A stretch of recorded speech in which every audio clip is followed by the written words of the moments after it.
એટલા બળભાગી છો તમે કે તને લોકનો સ્વામી તને આધીન થયો છે. ભક્ત ના ભગવાન ભક્તને આધીન થાય છે અને એટલે જ રાધાનું નામ પહેલું બોલાય છે.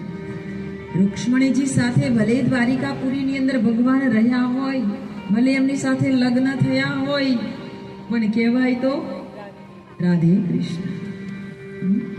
મૂર્તિ તમે કોઈ પણ મંદિરમાં જુઓ તો રાધા કૃષ્ણ મૂર્તિ. જય જય રામ.